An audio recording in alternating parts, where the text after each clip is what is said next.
پاکستان آج کل ایک ایسا عجیب ملک ہے کہ پرائم منسٹر الیکٹڈ نہیں، پرائم منسٹر سلیکٹڈ ہے،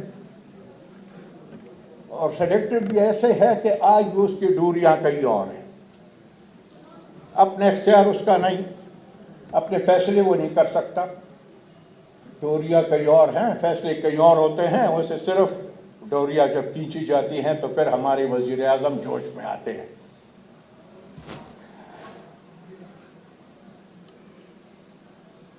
ایک بات میں کہوں، ان سے جن کے ہاتھوں میں ڈوریاں ہیں، کہ خدا کے لیے جس سمت میں آج تم جا رہے ہو یہ ملک باقی نہیں رہے گا، خدا را یہ ڈوریاں چھوڑیں، ملک کو بچائیں۔ روس کتنا بڑا ملک تھا، کتنا بڑا ایٹمی قوت تھا، اگر دنیا میں سب سے پہلے نمبر نہیں تو دوسرے نمبر کا تو ایٹمی قوت تھا دنیا کا، لیکن جب روس کے عوام اور خاص کر روس کے اکائیوں نے یہ محسوس کیا کہ اس ملک میں گھٹن ہے، اس ملک میں ہمیں اپنا حق نہیں ملے گا، اس ملک میں ہم فرسٹ کلاس سٹیزنز نہیں بن سکتے، ہم نے سیکنڈ کلاس سٹیزنز رہنا ہے، تو اتنے بڑی ایٹمی قوت ہونے کے باوجود روس ٹکڑے ٹکڑے ہوا کہ ٹکڑے ٹکڑے نہیں۔ آج میں فخر سے یہ کہتا ہوں، ایک سب سے بڑا کام جو ہم لوگوں نے کیا، زرداری صاحب نے، پیپلز پارٹی نے اور ANP نے مل کے، وہ 18ویں ترمیم تھی۔ 18ویں ترمیم سے ہم نے اس ملک کے اکائیوں کو یہ احساس دلایا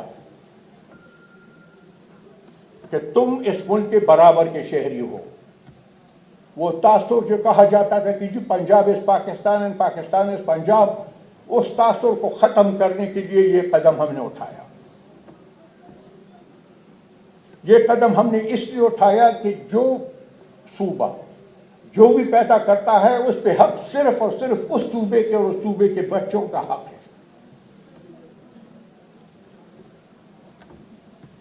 بات میں اس لیے کرنا چاہتا ہوں کہ آج کل افواہیں چل رہی ہیں کہ 18ویں ترمیم کا وہ مالی حصہ شق جو ہے جس میں صوبوں کے اپنے اپنے حصے مخصوص ہیں، سنا جاتا ہے کہ کچھ لوگوں کو اس سے تکلیف ہو رہی ہے اور اس چیز کو وہ بدلنا چاہتے ہیں۔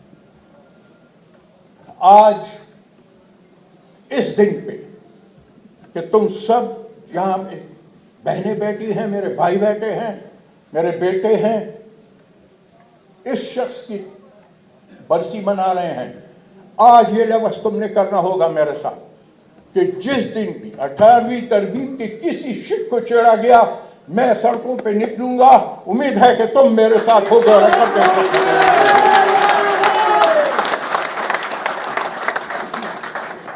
کسی صورت پہ ہم وہ برداشت نہیں کریں گے۔ یہ جیسے جلیاں خان کے ڈرامے میں ہوا، یہی حرکت کے لیے ہم سب نے تیار رہنا، لیکن کسی صورت پہ 18ویں ترمیم کو ہم نے ختم نہیں ہونے دینا۔ کہتے ہیں جی فاٹا تو ختم ہو گیا، فاٹا والا تو اب ضلع بن گئے۔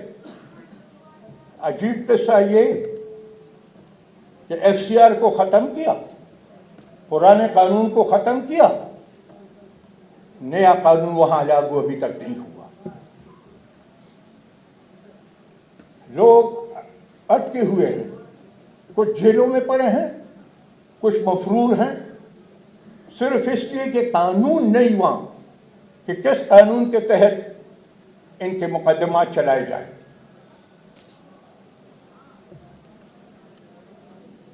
اور اپنے کل جو ہے یہاں جو گورنر بٹھایا ہے، فاٹا کے اختیار اب بھی اس اقل کل کے پاس ہے، حالانکہ مرجر کے بعد وہ بھی کچھ اس سے بہتر نہیں، لیکن مرجر کے بعد تو کم از کم اختیارات وزیر اعلیٰ کے پاس ہونے چاہیے تھے بجائے اس کے کہ گورنر کے پاس.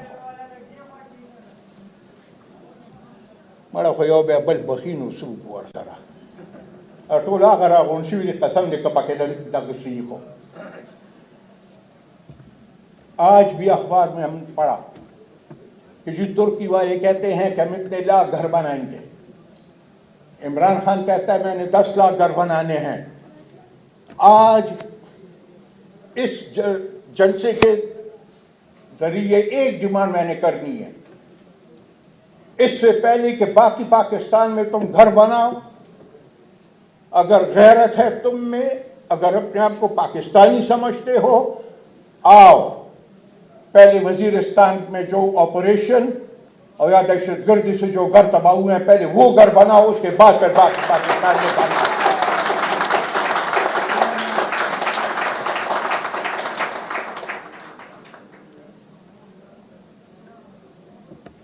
پښتو متل یې راوي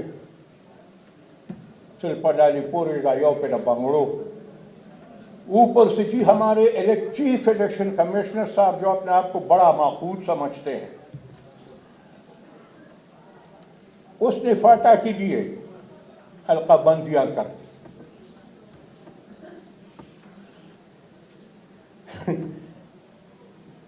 نقشہ تو یا دیکھا نہیں یا نقشہ اس کی سمجھ میں نہیں آیا.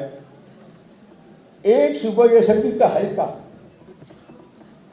جو پشاور سے شروع ہوتا ہے، یہاں سے جاتے جاتے جاتے جاتے ڈی آئی خان اس مقام پہ پہنچتا ہے جہاں پختونخوا اور بلوچستان کا سرحد ہے. یہ ایک صوبائی اسمبلی کا حلقہ ہے.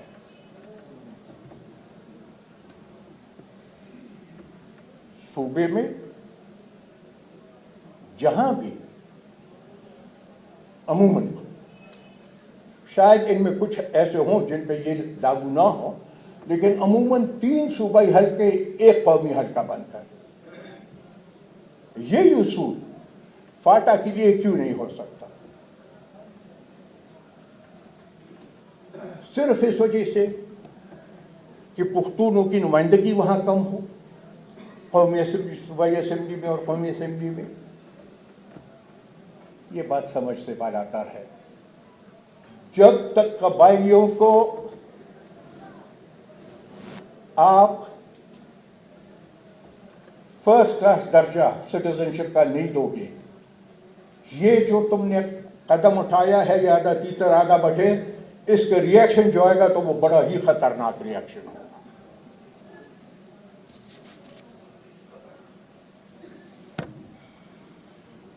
سب سے زیادہ شوق جو ہمارے کپتان صاحب کو ہے وہ اکاؤنٹیبلٹی کا ہے. صبح شام وہ اکاؤنٹیبلٹی سے وہ نہیں نکل سکے. وہ پہلے ہم جب چھوٹے تھے وہ ریکارڈ ہوتے تھے، وہ باجے پہ سوئی ہوتی تھی تو سوئی ایک جگہ تک جاتی تو بس یہی کرتی تھی، باقی کچھ نہیں کہتی. یہ بھی وہی ہے، صرف اکاؤنٹیبلٹی پہ یہ پھنس گئے ہیں. اب تو ریٹائر ہو گئے، لیکن اب بھی اگر کسی جونیئر کو کہے تو بلاؤ اسفندیار کو، میں پیش ہونے کو تیار ہوں. کس پیمانے پہ عمران خان کو صادق اور امین کا سرٹیفکیٹ دیا گیا؟ ایک ایسا بندہ جو سرعام اپنی بیٹی سے مکر جائے، ایک ایسا بندہ جو سرعام جھوٹ بولتا رہے، اس کو صادق اور امین، یار اگر اس نے کہنا تھا کہے، میں تو کسی صورت کو صادق اور امین نہ کہوں گا نہ مانوں گا. آپ سب کو یاد ہے جب بھی پختونخوا میں جلسہ ہوتا تھا عمران خان کی ایک بات ہوتی تھی کہ جی کرپشن کے نئے نئے قصے ہیں اسفندیار خان کے. ملیشیا میں اتنے ہوٹل ہیں، دبئی میں پلازے ہیں، محلات ہیں. آج تو خیال بھی تمہارا ہے کپتان صاحب، چلے اگر تجھ میں ہمت ہے تو دے دو مجھے اپنے وہ ہوٹل اور وہ پلازے.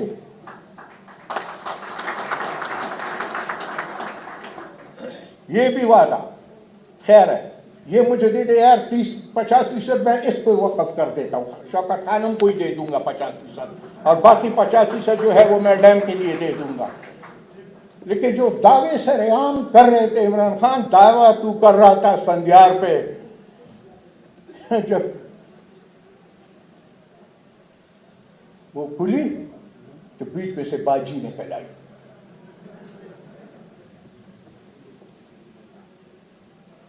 پہلے تو ہم رو رہے تھے کہ جی باجی کے دبئی میں 7 ارب روپے ہیں، اب تو قصہ دبئی سے چلا گیا تو امریکہ بھی چلا گیا، میرے خیال آئندہ چند دنوں میں 2-3 اور ملک بھی آئیں گے۔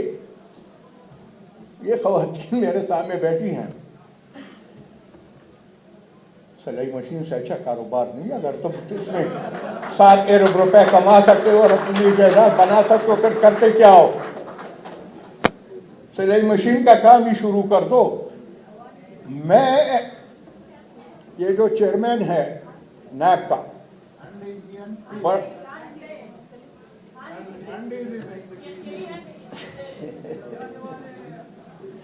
یہ جو چیئرمین ہے نیب کا، ایک بات اسے کہوں اور موجودہ چیف جسٹس سے بھی بات کروں، اگر حسن نواز اور حسین نواز سے تم منی ٹریل مانگ رہے تھے جب انہوں نے کہا کہ ہمیں اپنے دادا نے پیسے دیے ہیں، اب جب باجی کہتی ہے کہ نانا نے پیسے دیے ہیں تو باجی سے منی ٹریل کیوں نہیں لیا جا رہا؟ اس کو صرف جرمانے پہ کیوں چھوڑا جا رہا ہے؟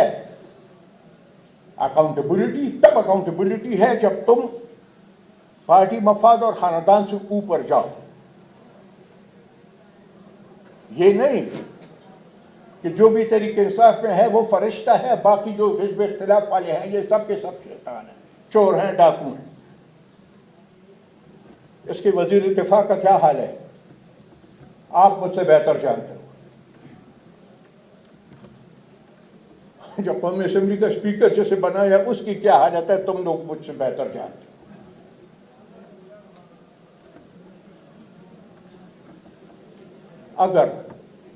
اگر زرداری کی بہن کو تم جی آئی ٹی کے سامنے پیش کر سکتے ہو جج صاحب، تو میں تب کہوں کہ تو حقیقت میں قانون کی بالادستی چاہتا ہے کہ تو پھر عمران خان کے بہن کو بھی جی آئی ٹی کے سامنے پیش کرو۔ ادھر بے نامی نکلتے ہیں، کہتے ہیں یہ اصل زرداری کے ہیں اور اس کی بہن کے ہیں۔ پنجاب میں جو عمران کا اے ٹی ایم مشین ہے، ترین، شرم آتا ہے ترین ان کو کہتے ہوئے کہ ترین قوم پختون قوم ہے، لیکن خیر ہر ایک قوم میں غیرت مند بھی ہوتے ہیں، بے غیرت بھی ہوتے ہیں۔ وہ جب اٹھ کے طرف جرم کرتا ہے کہ میں نے سرکاری زمین اپنے نوکر اور اپنے ڈرائیور کے نام پہ الاٹ کی، کس نے پوچھا اس سے؟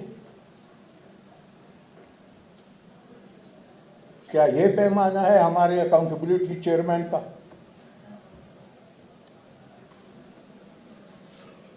میں تو آج بھی بالکل کپتان صاحب کو ایک ریکویسٹ کرتا ہوں، کپتان صاحب آئیں، میں اور آپ دونوں ٹیلی ویژن کیمروں کے سامنے قرآن پہ ہاتھ رکھ کے ہم یہ بتائیں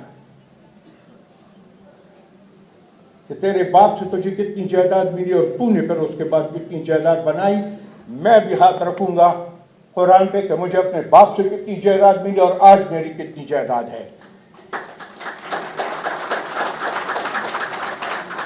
اگر زیادہ کیا ہو تو پھانسی دے دو، لیکن اگر اسے کم کیا گیا ہو کپتان صاحب تو حق بنتا ہے کہ کم از کم وہ کمی تو میری پوری کر دو۔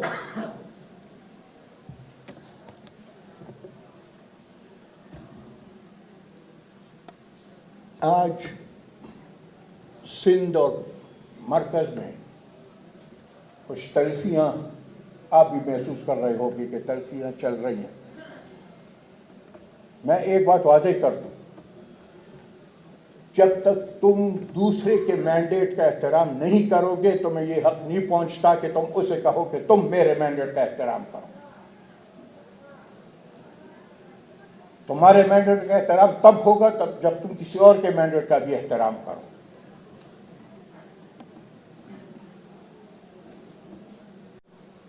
دوسری طرف یہ حالت ہے کہ 3 مرتبہ وزیر اعظم رہنے والا شخص اس کے ذاتی معالج کہہ رہے ہیں کہ آپ خدا کے لیے اس کو ٹیسٹ کے لیے اور علاج کے لیے نکالو، اس کا علاج کرنا چاہیے ہمیں۔ وہ بھی کپتان صاحب کہتے ہیں نہیں دینا میں نے۔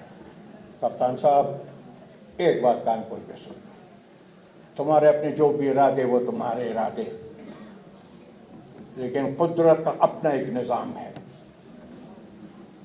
جو کچھ دوسرے کے ساتھ کیا، قدرت کا نظام یہ ہے کہ کل تیرے ساتھ وہی ہوگا جو آج تو نے دوسرے کے ساتھ کیا۔ اس سے خوف کرو۔ آخر میں نے آنا ہے موضوع کی طرف، جو پتہ نہیں میں تو تذبذب کا شکار ہو جاتا ہوں۔ ایک دن اخبارات میں پڑھتا ہوں تو خوشی ہوتی ہے، یہ تاثر دیا جاتا ہے کہ جی بس افغان مسئلہ حل ہونے کے قریب ہے۔ دوسرے دن جب اخبار اٹھاؤ تو تاثر کچھ اور مل رہا ہے۔ میں ایک بات واضح کر دوں، کل ہمارے فارن آفس نے بھی یہ اسٹیٹمنٹ دی ہے کہ اسلام آباد میں مذاکرات ہوں گے۔ پاکستان، امریکہ، متحدہ عرب امارات، سعودی، کویتی، قطر، یہ بیٹھیں گے وہاں۔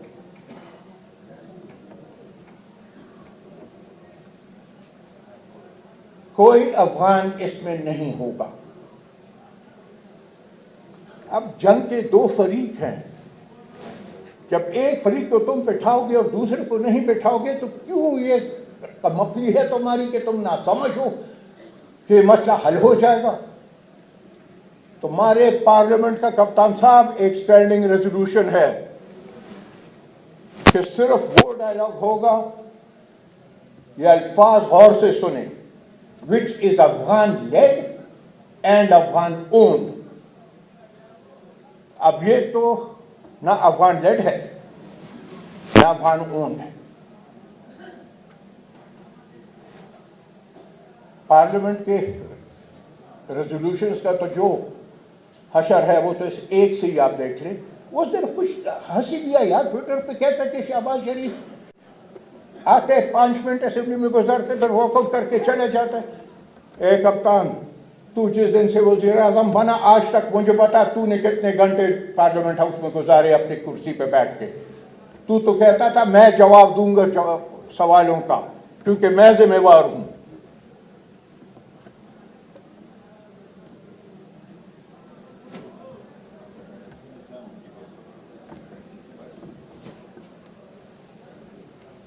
تو یہ بھی کہتا تھا کہ میں خود پارلیمنٹ میں آ کے سوالوں کا جواب دیا کروں کیونکہ میں ہیڈ آف دا ٹیم ہوں۔ میرے خیال 1-2 کوئی پیچیدہ سوال کپتان صاحب کے نظر سے گزرے۔ کپتان صاحب ویسے بھی وہ کہتے ہیں یو ٹرن لینا یہ اچھے سیاستدان کی نشانی ہے۔ ہم کہتے ہیں یو ٹرن لینا بے غیرتی ہے، بے اعتمادی ہے، کمزوری ہے، یا تو یہ ہے کہ ہم سیدھے سادے پٹھان ہیں یار، ایک مرتبہ کر دیا ہے بس ہے۔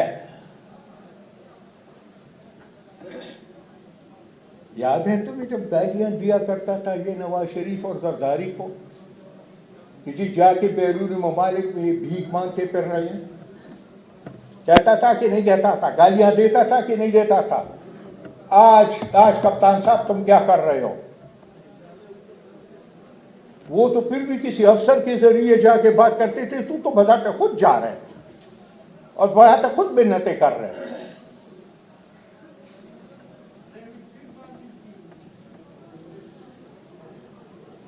کوئی وعدہ یار اس کا، کہتے ہیں غریبوں کی زندگی بدل دوں گا، نیا پاکستان بناؤں گا۔ میں تفصیل میں نہیں جانا چاہتا. تم سب کو خاص کر ان بہنوں کو پتہ ہے نئے پاکستان سے پہلے آلو کا بھاؤ کیا تھا اور آج آلو کا بھاؤ کیا ہے. تبدیلی ہے. اگر 1 روپے پاؤ سے ایک چیز 10 روپے پاؤ ہو گئی تو تبدیلی آئی کہ تبدیلی نہیں آئی. کہتے پی ایم ہاؤس کو میں نے یونیورسٹی بنا دی ہے. وہ تو ٹیلی ویژن پہ میں نے بھی دیکھا, آپ سب نے بھی دیکھا ہوگا. اگلے دن اسی پارلیمنٹ ہاؤس پریزیڈنٹ ہاؤس میں پرائم منسٹر ہاؤس میں یو ای کے شہزادے کو خود گاڑی چلاتے ہوئے لے گیا کہ نہیں لے گیا. یار خوش آمد کی بھی ایک حد ہوتی ہے. پروٹوکول اپنی جگہ, خوش آمد اپنی جگہ. اب پروٹوکول یہ ہے کہ کسی صورت میں بھی ایک سربراہ حکومت دوسرے ملک کے ایک سربراہ بھی نہیں ہو, شہزادہ ہے, لیکن پاکستان کا وزیر اعظم خود گاڑی چلا کے اس کو لے جا رہا ہے.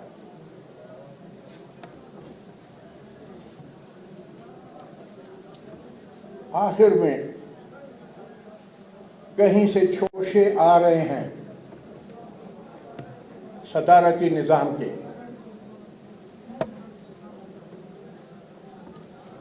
مجھ سے تو بہت پہلے کسی نے کہا تھا, کہتا جی اگر صدارتی نظام آ جائے, میں کہا امریکہ جیسے صدارتی نظام آ جائے, میرے صوبوں کے اختیار ہو تو اس کا اپنا جھنڈا ہو, اس کی اپنی پارلیمنٹ ہو, اس کے اپنے اختیارات ہو, بالکل امریکہ کے طرز کے صدارتی نظام کے لیے ہم تیار ہیں.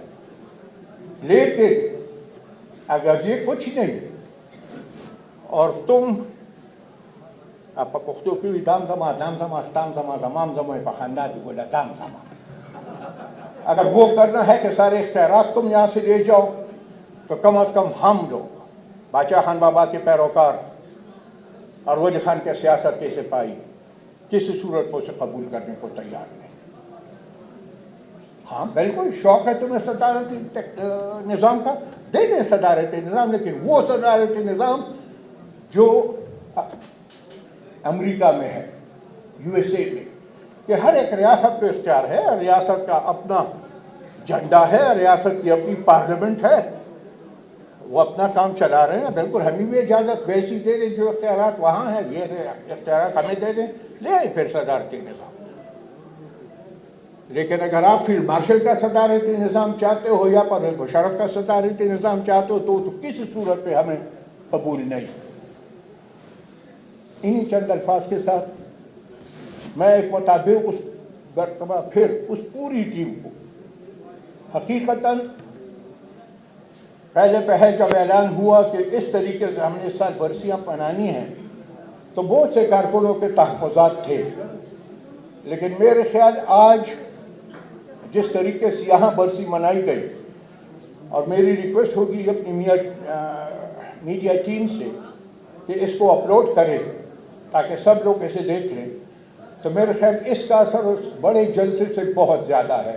اور میں خود یہ بھی تسلیم کر دوں کہ میری اس تقریر سے, میری جو بورنگ تقریر تھی, اس جلیہ خان کا جو ڈرامہ تم لوگوں نے پیش کیا وہ بہت بہتر تھا. Thank you.